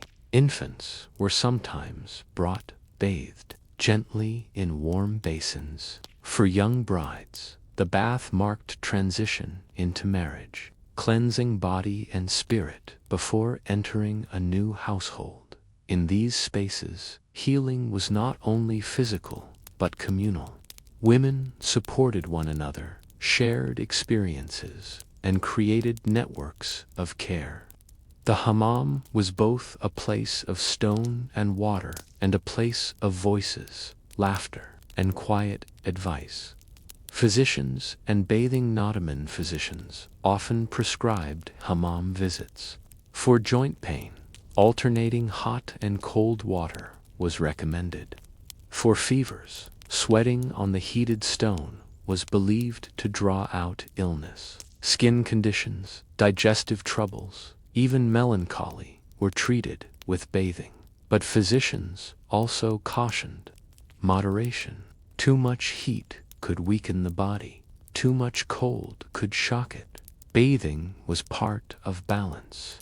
In line with humoral theory, it was both remedy and risk, requiring careful timing and personal knowledge. Reflection, architecture as medicine. The hammam reveals a truth often overlooked. Architecture itself can heal. The flow of rooms from cold to hot, that held steam, the arrangement of marble benches, all worked together to support bodily health. And so this section closes with a question. If architecture once guided the body toward balance and renewal, what do we lose when health spaces today become purely functional, stripped of ritual and design? The attendance of heat and water. The hammam did not function on stone alone. Behind the elegant domes and marble basins stood an entire workforce of attendants who kept the baths alive. At the heart was the telek, the bath attendant, usually male in men's hammams and female in women's. The telaks scrubbed, massaged, and poured water over bathers. Their hands were roughened by the key's mitt, used to peel away layers of skin. Yet those same hands learned to knead muscles with practiced pressure, easing aches and coaxing comfort. Apprentice Telaks began with menial tasks, carrying wood for furnaces, hauling buckets of water, or cleaning marble floors slick with soap. Over time, they learned the art of massage, the rhythm of scrubbing, and the etiquette. Firekeepers tended the kolhan, the great furnace that heated water and stone. Their task was grueling, hidden from the bathers above. In smoky chambers beneath the floor, they shoveled wood into roaring fires, sweating in darkness so that others could sweat in light. Sound and silenced enter. A hammam was to step into a world of softened sound. Water splashed against basins, echoing beneath domes. The low hum of conversation mingled with laughter, sighs, and the scrape of mitts across skin. Yet there were also silences, moments when bathers reclined on the navel stone, eyes closed, listening only to dripping water and the pulse of heat. For some, it was a sanctuary of stillness in otherwise crowded urban lives. Social rituals of bathing. The hammam was not simply about cleanliness, it was about community. Men gathered in groups after Friday prayers, combining ritual purity with social conversation. Merchants sealed deals, friends exchanged news, poets recited verses in the cooling rooms. Business, gossip, and leisure all passed through steam and stone. For women, the hammam was a space of freedom. On certain days, entire baths were reserved exclusively for them. They arrived with bundles of towels, trays of food, and sometimes musicians. The bath became a miniature festival. Mothers watching daughters play, brides being adorned before weddings, friends sharing remedies for common ailments. A visit could last hours, even most of a day. Between rounds of steam and rinsing, women sat together, eating sweets, applying henna, or resting in conversation. Here, knowledge of healing circulated not in books, but in whispers. Recipes for teas, oils, or poultices passed from elder to younger. Baths as economic space shams were also businesses. Entrance fees were collected at the door, with separate rates for children, soldiers, students, and artisans. Some baths were grand and costly, others modest and affordable. Charitable endowments, or vakifs, often funded hammams, ensuring access. For the poor, or supporting the upkeep of mosques and schools, attendance relied on tips as much as wages. A generous client meant better treatment, a longer massage, extra rinses of rose-scented water. The bath thus created a small economy where labor, generosity, and service intertwined. The marriage of water and celebration. Few events carried as much ceremony as the bride's. Galen, Hammami. Before a wedding, a bride was taken with her friends and relatives to the hammam, where music, laughter, and ritual cleansing prepared her for marriage. The event was both purification and celebration. Candles lit the steamy chambers, songs were sung, henna applied to hands, and gifts exchanged. The bride herself sat on the navel stone, adorned with jewelry, her skin cleansed and perfumed. For widows or women giving birth, the hammam also marked transitioning, merging from mourning, recovery, or confinement into renewed life. Bathing as medicine for the soul beyond the physical. The hammam soothed the spirit. The rhythm of pouring water, the dim light through star-shaped glass, the warmth of stone against skin all created a meditative atmosphere. Ottoman poets likened the bath to a second womb. One entered naked and vulnerable, bathed in heat and moisture, then emerged, cleansed, wrapped in cloth, reborn into the world. Philosophers and physicians alike reflected on its benefits. The physician Mustafa ibn Ahmed wrote that steam loosens the knots of worry, while the poet Bacco described the hammam as a place where sorrows are lifted like dirt from the skin. Reflection, the forgotten industry of care, the bathhouse. Was at once workplace, clinic, temple, and theater. It required firekeepers, attendants, builders, and endowments. It offered health, relaxation, and community today.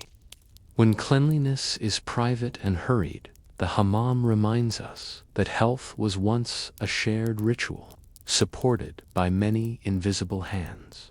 And so we close this section with a question. If modern life has made bathing solitary, what forms of health and community have we quietly washed away? By the 16th century, hammams dotted the Ottoman landscape from the Balkans to Arabia. In Istanbul alone, hundreds rose from the stone-paved streets, their domes punctuating skylines like small, rounded hills. Grand architects, such as Mimar Sinan, designed bathhouses alongside mosques, aqueducts, and bridges, binding hygiene to empire. Some baths were monumental, built for sultans and viziers, with soaring domes and gilded fountains. Others were humble, tucked into neighborhood corners, serving artisans and farmers. Together, they created a web of cleansing and community that stretched across the empire.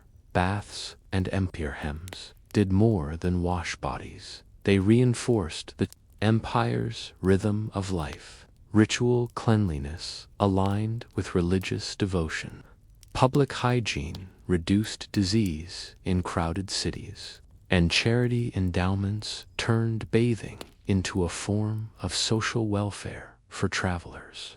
The bathhouse was as familiar as the mosque or market. A merchant from Damascus could step into a hammam in Belgrade and recognize the same rhythm of cold room, warm room, and hot stone. In this way, baths became markers of Ottoman identity, uniting distant provinces under shared ritual.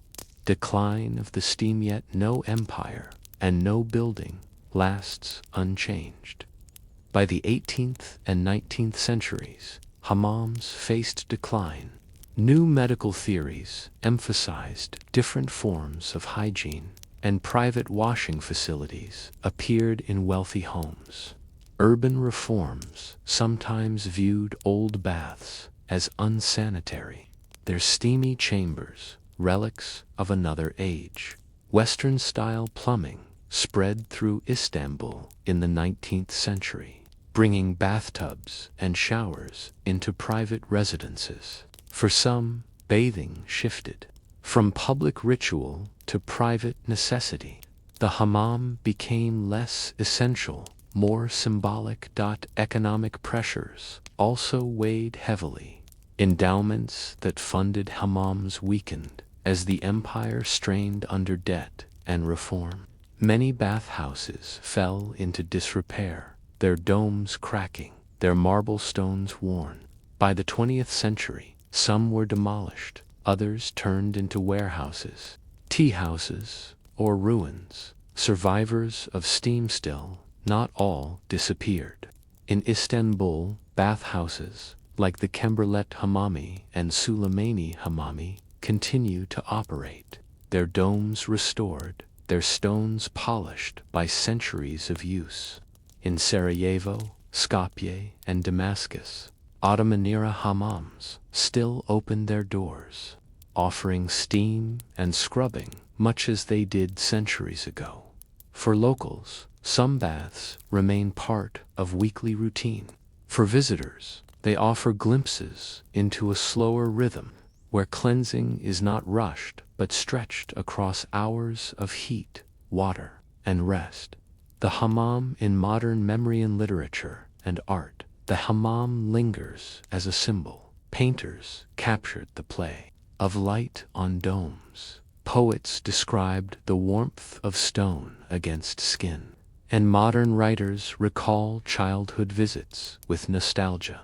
In Turkey today, the phrase hamama gitmek, to go to the bath, carries echoes of tradition. Even if few go regularly, the idea persists that the hammam is a place of renewal, where one leaves burdens behind. Health, ritual, and modern parallels. Though many hammams declined, their principles live on in other forms. Modern spas, saunas, and wellness retreats echo the Ottoman bath, heat, water, and rest combined for health. The difference lies in context.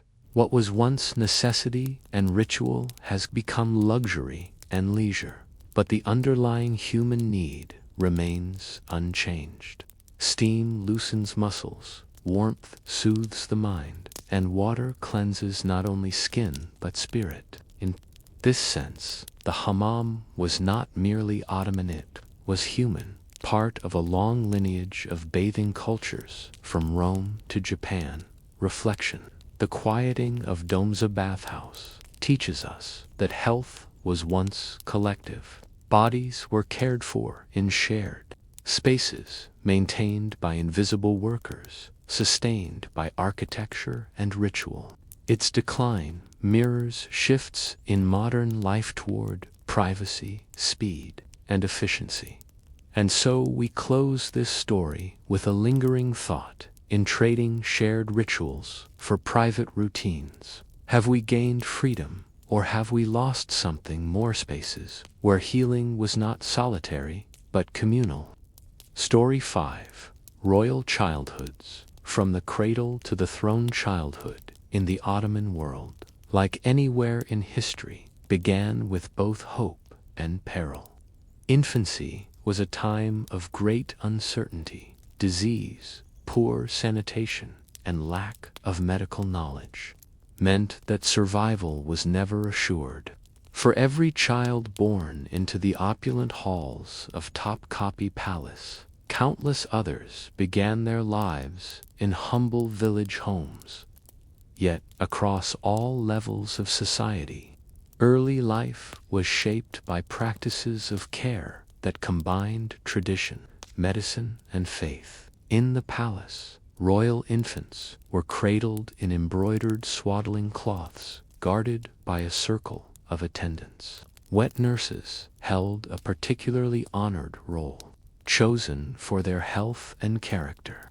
They provided not only nourishment, but also influence, for bonds formed in infancy could shape politics years later. A wet nurse's family might rise in status, her children treated with favor because of their connection to a prince. The royal nursery was organized and regulated. Eunuchs ensured order, while nurses and governesses oversaw feeding, bathing, and swaddling. Every stage of care was carefully documented, reflecting the belief that the health of a single child could alter the empire's future. Ordinary cradles in villages and towns. Infants were also swaddle-wrapped tightly in strips of cloth to keep limbs straight and safe. Wooden cradles, often carved by fathers or grandfathers, rocked gently on the floor. Mothers and grandmothers sang lullabies, some carrying verses with centuries of history, meant to soothe restless infants and protect them from misfortune. Herbal remedies were kept close at hand: fennel water for colic, rose water for fevers, and honey mixed with herbs for sore throats. In poor households, survival often depended on the wisdom of mothers and neighbors.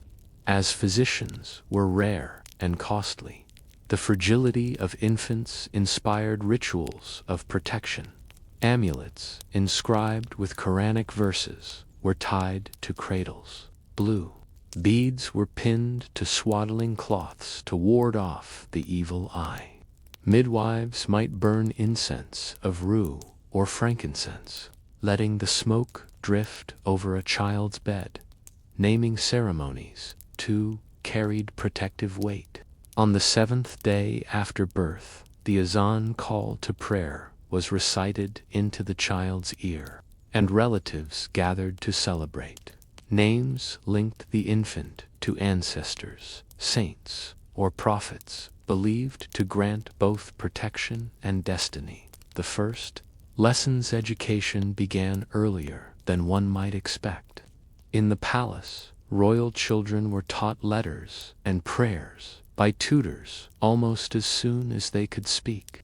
Wooden tablets with Quranic verses were shown to toddlers, while older children learned to trace them with ink.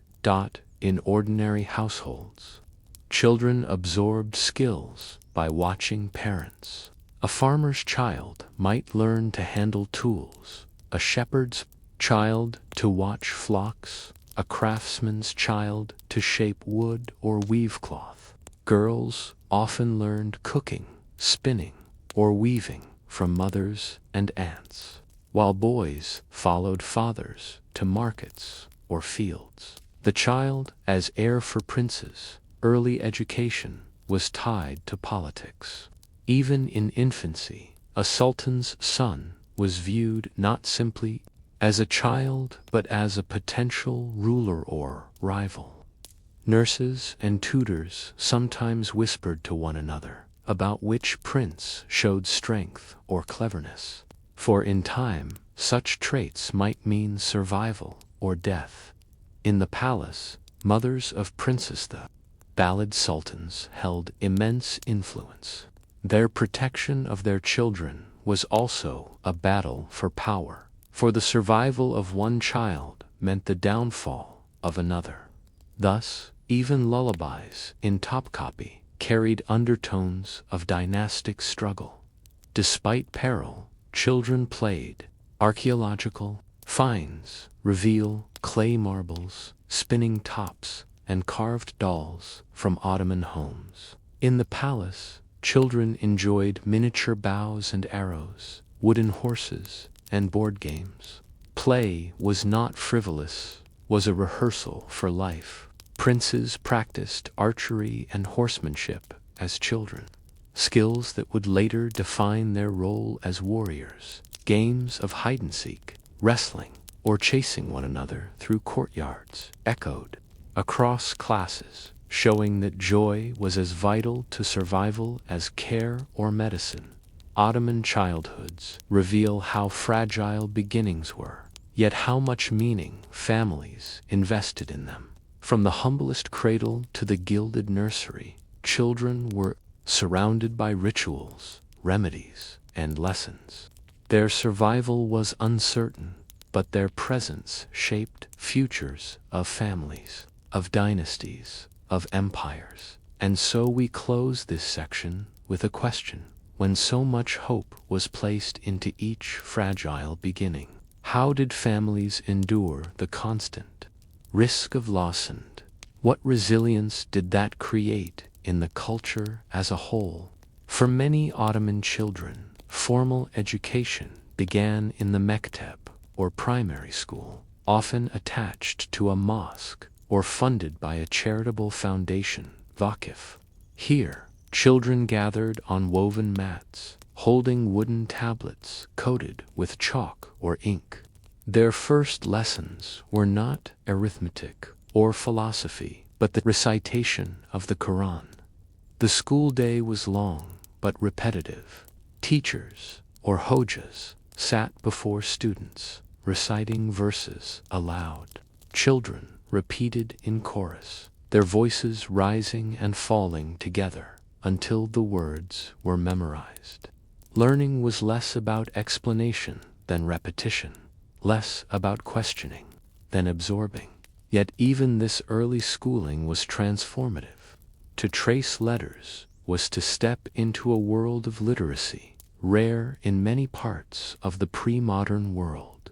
Families celebrated the moment when a child recited their first surah, sometimes holding feasts, for it meant both spiritual and social advancement. Royal children received a more complex education. Princes were taught not only religion and letters, but also history, calligraphy, poetry, and mathematics. Tutors were chosen with care, often scholars of reputation, tasked with shaping boys who might one day rule. But education was not only intellectual. Physical training filled equal space. Princes learned archery, horsemanship, swordsmanship, and hunting. These skills were not decorative, they were expected of rulers who must lead armies and prove strength before subjects. The palace also cultivated refinement. Music, court etiquette, and the art of conversation formed part of training. For a prince's authority rested not just on force, but on the ability to command respect in every setting. For girls, education varied widely. In elite households, daughters learned to read, write, and compose poetry, sometimes producing works that survive to this day. Many were taught music, embroidery, and the management of households. In ordinary homes, literacy among girls was less common, but practical knowledge was deep recipes for healing, techniques of weaving, the rhythms of managing animals and gardens. The hammam, the kitchen, and the courtyard became informal schools for girls, where older women passed down the skills of daily survival. In these spaces, wisdom was measured, not in books, but in memory. Children's games bridged social divides. Marbles, spinning tops, and knucklebones filled village squares as much as palace courtyards. Wrestling and foot races built strength, while games of chance taught risk and patience. Board games, especially Mangala version of the stone ant game found across Africa and Asia, were popular among both children and adults. Its rhythm of moving and capturing stones was both entertainment and strategy. Preparing minds for calculation, music and storytelling also filled childhood evenings. Traveling storytellers enchanted children in marketplaces with tales of heroes, fools, and tricksters. Within households, grandparents told stories of ancestors or legendary figures, weaving memory into entertainment. Perhaps the most significant childhood ritual for boys was the sunat, or circumcision ceremony. Beyond its religious obligation, it marked the passage from childhood into youth. In wealthy families, sunat ceremonies became grand spectacles. Streets were decorated, processions held, and feasts provided for neighbors and guests. Boys were dressed in special robes and small crowns, paraded through the city, then brought to hammams before the rite itself. For poorer families, the ceremony was modest but no less meaningful.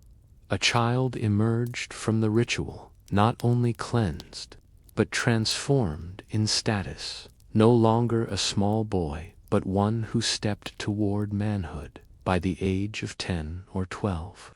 Many children were already entering apprenticeships. In cities, guilds accepted boys as apprentices to masters bakers, carpenters, tanners, or metalworkers. Apprenticeship was strict. Boys swept workshops, carried tools, and observed, slowly gaining the right to practice small tasks for village. Children work was equally pressing. Herding animals, gathering firewood, and tending fields filled days from a young age. Childhood was short, and youth meant responsibility. Yet through these tasks, children learned not only survival, but belonging to a family, a community, a trade. For princes, the path to youth carried heavy shadows. As they reached adolescence, competition among brothers grew sharper. Ottoman succession was not fixed by primogeniture. Any son of the Sultan could become ruler. This meant brothers were rivals, not allies. Within the palace, tutors and attendants whispered about which prince displayed wisdom or courage. Mothers maneuvered for influence, seeking allies for their sons. A child's laughter in youth might, in time, lead to the silence of palace intrigue. Reflection, from play to responsibility, a childhood flowed quickly into responsibility. Education, games, and rites of passage all prepared children for the roles they would soon occupy. Yet within these structures, joy and learning were interwoven, recitation mixed with play, ritual mixed with laughter. And so we close this section with a thought. When childhood was brief and responsibility began early, did children grow into resilience more swiftly? By the early teens, Ottoman children had already begun stepping into the roles that would define their lives. Ordinary boys worked alongside fathers in fields, shops, or workshops, gradually taking on responsibility. Girls prepared for adulthood, learning domestic management, child care, and community obligations. For palace children, the transition was sharper and heavier. Princes studied more complex subjects: history, statecraft, mathematics, and poetry. They practiced horsemanship, archery, and fencing daily. Tutors observed behavior closely, reporting on intelligence, temperament, and potential leadership qualities. Each action, each word, carried weight. Even minor missteps could be noted for years to come. Apprenticeship and skill outside the palace. Apprenticeship became formalized. Boys entered guilds as junior assistants, observing masters and performing menial tasks. Their progress was slow but steady. Mastery came only after years of discipline. Girls' work remained largely domestic, yet it was equally skilled: weaving, cooking, herbal care, and social management. Childhood games continued, but now served as subtle training. Wrestling and archery developed muscles. Board games like Mongola honed strategy. Marriage, alliances, and social networks. Adolescence also meant early awareness of social structures. For girls, these arrangements often coincided with skill mastery, preparing them to manage households effectively. For boys, marriage combined personal readiness with strategic opportunity, linking family, trade, or political influence. Of a bride could bolster a faction or weaken a rival. Childhood friendships could evolve into alliances or threats. Even laughter in youth could ripple into the tension of succession struggles. The weight of succession. Royal children grew under the ever-present shadow of succession. Ottoman inheritance was not by primogeniture. Any prince could become sultan. This unpredictable system fostered a culture of caution, competition, and strategic thinking from early childhood. Brothers observed one another constantly. Tutors and eunuchs whispered of subtle strengths and weaknesses. Mothers guarded their sons jealously, mediating influence and ensuring safety. Every child's upbringing carried the dual burden of growth and political survival. Rituals of transition, rites of passage, marked the transition from childhood to adulthood. For many, this was the first pilgrimage, the first public performance of skills, or formal recognition in the family or guild. In ordinary households, boys might take part in festivals, demonstrating skill in archery or music, while girls showcased weaving or cooking. The threshold between play and responsibility was ceremonial, yet profoundly real. Memories of childhood, despite the pressures, memory preserved the gentle traces of childhood. Royal memoirs sometimes hint at the hidden joys of youth, clandestine games in courtyards, storytelling under candlelight, the wonder of early lessons. These memories often informed later decisions. Adults who had learned to survive adversity in childhood, whether through responsibility, education, or observation, developed resilience, patience, and strategic thinking. Even small joys of play and learning could echo into leadership and governance. The ordinary and the extraordinary, the contrast between ordinary and royal children was stark, yet parallels existed. All children learned early about work, responsibility, social networks, and survival. All children played, laughed, and carried fragile bodies through a world of risk. The palace and the village differed in scale and stakes, but not in the essential rhythms of growth. Childhood, even when brief and perilous, left a mark. It shaped the adults who ruled, farmed, taught, and healed. It formed the culture that endured beyond empires, remembered in stories, recipes, games, and family rituals. Reflection. Childhood as foundation. Ottoman childhoods teach us that the earliest years, filled with swaddling, tutors, play, and rites of passage, were decisive. They determined survival, skill, temperament, and social standing. They shaped the minds of rulers, the hands of artisans, and the hearts of ordinary families. And so we close this story with a question. If childhood was at once fragile and formative, do the lessons of early care, play, and education endure in ways we can still recognize today? Or have modern routines quietly severed these threads of resilience and memory? Story 6. Invisible Hands, Ottoman Women and the Hidden Work of Daily Life in the Ottoman World. Much of daily life relied on women's labor, yet historical records often overlook their contributions. Women maintained households, prepared food, wove textiles, tended gardens, raised children, and cared for the sick. Their work was the invisible framework supporting both families and communities. In cities, women's quarters, harems, were bustling centers of activity. Courtyards, kitchens, and inner rooms echoed with the sounds of spinning wheels, clattering pots, and quiet conversation.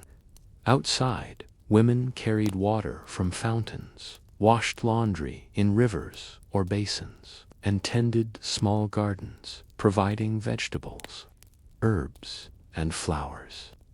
The hearth was both a source of warmth and a site of production.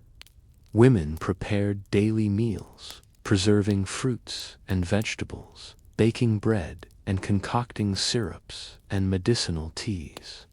Recipes combine nourishment with gentle remedies, boiled herbs for fevers, honey mixtures for coughs, soups for the weak. These activities demanded skill, timing, and knowledge passed down through generations. Cooking was never just sustenance. It was survival, craft, and care. The household depended on women's ability to transform simple ingredients into meals and medicines, especially in times of scarcity. Textile production consumed large portions of daily life. Women spun cotton, wool, and silk into thread, dyed fibers with plants or insects, and wove fabrics for clothing and household use. In elite households, embroidery and lace added aesthetic value, reflecting status and taste. Beyond decoration, these crafts had economic importance. Surplus textiles were sold or gifted, supporting households or extended families. Guilds sometimes regulated women's participation, particularly in urban centers. Though much labor remained informal and domestic, women's influence extended beyond their own households. Neighborhoods formed informal networks of care, knowledge, and trade. Experienced women advised younger mothers, shared herbal remedies, and taught crafts. Midwives and older women were central in childbirth, passing on techniques honed over decades. This informal education preserved traditions not recorded in manuscripts. Apprenticeship and observation. Knowledge was embedded in memory, gesture, and habit. Women also participated in public commerce. In bazaars, they sold textiles, foodstuffs, or small crafts. In rural areas, women transported goods to local markets. Some acted as moneylenders or informal bankers, managing household finances. Even these modest economic activities had ripple effects. Money earned or saved by women supported children's education, household maintenance, and sometimes charitable endeavors. Women's labor, though often invisible, was essential to the functioning of Ottoman society. Daily routines intertwined. With religious practice, women observed prayer schedules while cooking, cleaning, and spinning. Fasting and ritual observances shaped meal preparation and household rhythms. Pilgrimages and religious holidays prompted additional labor preparing food for extended families. Sewing garments and arranging gifts for neighbors. Their labor created continuity. Through the cycles of work, women maintained both the material and spiritual life of their communities, sustaining practices that lasted generations. The story of Ottoman women reminds us that history is not only built by rulers, battles, and grand events. Much of an empire depended on invisible hands. How differently might we view history if we recorded not only the deeds of men in power, but the quiet, persistent work of women in kitchens, workshops, and courtyards. Across Ottoman towns and villages, women created intricate networks of support. They were the custodians of domestic knowledge, skilled in medicine, nutrition, and household management. Their expertise was shared across generations through observation, apprenticeship, and informal teaching. Neighbors formed micro-communities, exchanging advice on childbirth, child-rearing, and remedies for minor illnesses. A young mother might visit her elder neighbor, observing the preparation of poultices or teas. Knowledge spread quietly, without formal records, yet its impact was profound. Households survived illness, hardship, and scarcity thanks to these networks.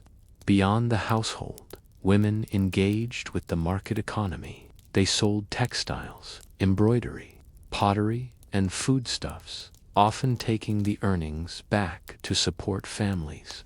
Urban women in Istanbul, Edirne, or Bursa might maintain small stalls or participate in cooperative arrangements, pooling resources to buy raw materials and selling finished goods. Market participation strengthened social networks. Women learned from each other, trading skills, discovering new techniques, or gaining insight into pricing and demand. These networks were simultaneously economic, social, and educational. Midwives and healers. Midwives occupied a central role in women's networks. Experienced midwives were more than birth attendants. They were custodians of herbal remedies, care rituals, and advice on fertility, lactation, and childhood ailments. Their practice combined empirical knowledge with traditional medicine. Recipes for poultices, teas, and ointments were carefully preserved, taught to apprentices or relatives. The midwife's authority extended beyond individual households. She was trusted, consulted, and often indispensable to community health. In many neighborhoods, older women mentored younger ones. Lessons were hands-on. A girl learned weaving by watching, cooking by assisting, and herbal medicine by measuring, mixing, and observing results. These apprenticeships were informal but structured. Knowledge transfer was deliberate. Skills were taught step by step, mistakes corrected, traditions reinforced. By adulthood, women had acquired expertise that allowed them to manage households, contribute economically, and care for the sick. Some women also engaged in charitable activities, often in coordination with religious institutions. They contributed to vacants that supported schools, fountains, and bathhouses. Their donations, labor, or organizational skills ensured that communal infrastructure remained functional. In times of scarcity, women organized food distribution, clothing, and care for orphans. These networks often operated quietly but were essential for social stability. The domestic remedies, women prepared herbal teas, syrups, poultices, and dietary cures, served both practical and social functions. They healed, yes, but they also reinforced trust, cooperation, and interdependence. A woman who shared her knowledge became a node in the network of care. Advice on childbirth, child rearing, or illness spread through conversation, visits, and demonstrations. In this way, health was both personal and communal. Ottoman women's labor reminds us that empires rely not only on armies and bureaucracies, but also on quiet, persistent care. Knowledge, trade, and mentorship passed from one generation to the next, often without acknowledgement. And so we close this section with a thought. If these networks of women were the invisible backbone of society, what histories remain unrecorded, waiting quietly in kitchens, workshops, and courtyards to be remembered? Ottoman households often faced scarcity, disease, and political uncertainty. Women's labor cooking, weaving, tending children, preparing remedies was central to survival. Their skills ensured that families endured famine, illness, and economic hardship. Even in elite households, palace women managed supplies, supervised kitchens, and coordinated domestic staff. In smaller homes, women bore heavier burdens, performing every task themselves while caring for children and elderly relatives. Their labor was tireless, largely unrecorded, yet vital for the continuity of daily life. Knowledge preserved in practice. Much of the wisdom women held was preserved in practice rather than written record. Herbal remedies, weaving techniques, cooking methods, and child-rearing practices were transmitted orally or through apprenticeship.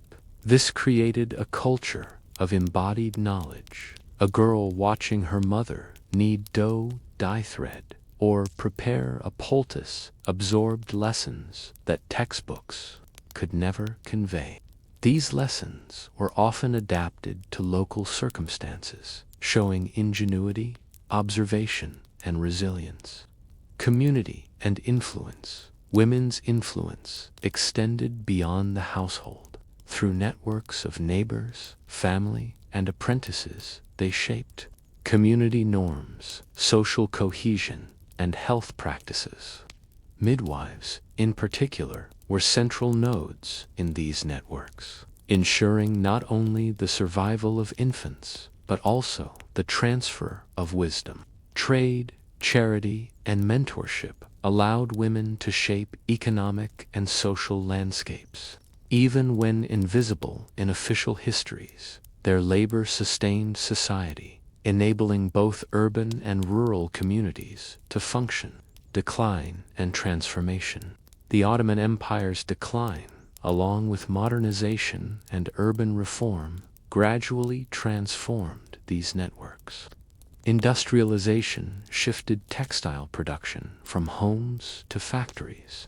Formal medical practices replaced some domestic remedies. Urbanization and private housing reduced the centrality of shared courtyard spaces.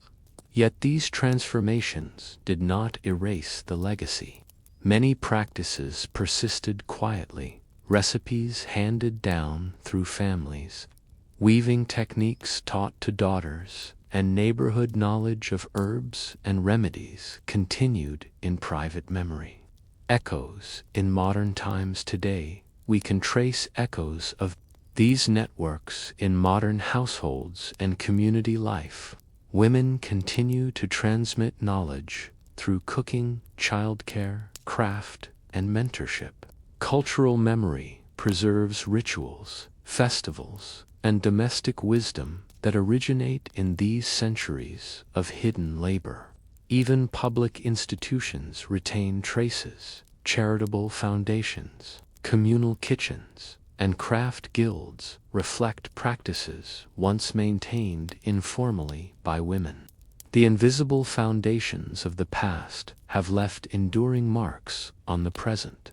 Reflection, remembering the invisible Ottoman women, remind us that history is not only made in courts, battles, or politics. It is also created in kitchens, courtyards, workshops, and whispered advice. Invisible labor sustained life, built communities, and preserved knowledge. And so we close this story and the series with a final question. If so much of society depends on invisible hands, how might we better honor, record, and remember the quiet work that shapes our lives, often without recognition, across generations? Thank you for joining Boring Past Times. Today, we've glimpsed the subtle rhythms of Ottoman life, hidden knowledge, quiet labor, and ordinary moments that shaped history in profound ways. From midwives and mothers to bath attendants and children at play, the past lives in these small acts.